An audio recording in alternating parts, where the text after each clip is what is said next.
বিগত কয়েকদিনের জবাবে আপনাদেরকে গণধোলাইয়ের মুখে ফেলানো হয়েছে। আপনাদেরকে প্রত্যেক জায়গায় ধরে ধরে শুধুমাত্র প্রশাসন না, জনগণ কাঁধে কাঁধ মিলিয়ে আপনাদেরকে প্রতিরোধ করতে বাধ্য হবে। নিষিদ্ধ আছেন, নিষিদ্ধ থাকেন। আপনাদের নেত্রী পলাতক আছে, পলাতক থাকেন। আপনারা অযথায় মাথা বের করে মাথা কাটার মতো সিদ্ধান্তের দিকে আপনারা ধাবিত হবেন না।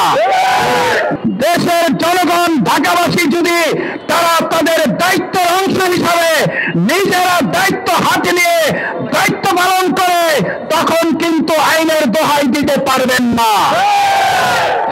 আপনারা ভালো করে মনে রাখবেন, কোন একটা রাজনৈতিক দল শুধু নয়, যদি আপনাদের আরো পৃথিবীর কোন অংশ আপনাদেরকে বলে যে আপনাদেরকে আমরা দেখে রাখবো, বাংলাদেশের 18 কোটি মানুষ আপনাদেরকে প্রতিরোধ গড়ে তোলে।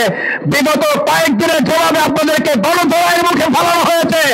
আপনাদেরকে প্রত্যেক জায়গায় ধরে ধরে শুধুমাত্র প্রশাসন না, জনগণ কাঁধে কাঁধ মিলিয়ে আপনাদেরকে প্রতিরোধ করতে বাধ্য হবে। সুতরাং জনগণের প্রতিরোধের মুখে আপনারা পড়বেন, এই আশঙ্কা শুধু নয়, ভবিষ্যতে আপনাদেরকে বাংলাদেশের আগামী দিনের অগ্রগতি উন্নতির প্রশ্নে আর কোনো ছাড় দেওয়া হবে না। নিষিদ্ধ আছেন, নিষিদ্ধ থাকেন। আপনাদের নেত্রী পলাতক আছে, পলাতক থাকেন। আপনারা অযথায় মাথা বের করে মাথা কাটার মতো সিদ্ধান্তের দিকে আপনারা ধাবিত হবেন না। জনগণকে আইন হাতে তুলে নিতে বাধ্য করবেন না। প্রশাসনের কাছে অনুরোধ করতে চাই, জনগণ যদি তাদের 2024-এর জুলাই আগস্টের মতো আবার ধৈর্যের ভাব ভেঙে যায়, তাহলে আবার আইন হাতে তুলে নেওয়ার মতো সিদ্ধান্ত নিতে ঢাকাবাসী সামান্যতম দ্বিধা করবে না।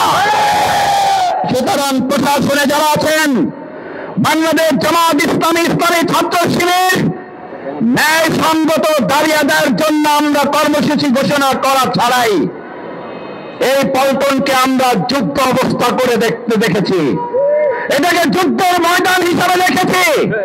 সেই প্রশাসনিকরা এখনো বাংলাদেশে আছেন। তাহলে আমরা কেন পল্টনের এই ফ্লাইওভারের নিচে যারা বোম বাস করে, যারা বোমা বিস্ফোরণ ঘটিয়ে এখান থেকে পালিয়ে যাচ্ছে, তাদেরকে কেন গ্রেপ্তার করা যাচ্ছে না? গ্রেপ্তার করতে যদি না পারে প্রশাসন, দেশের জনগণ ঢাকাবাসী যদি তারা তাদের দায়িত্বের অংশ হিসাবে নিজেরা দায়িত্ব হাতে নিয়ে দায়িত্ব পালন করে, তখন কিন্তু আইনের দোহাই দিতে পারবেন না।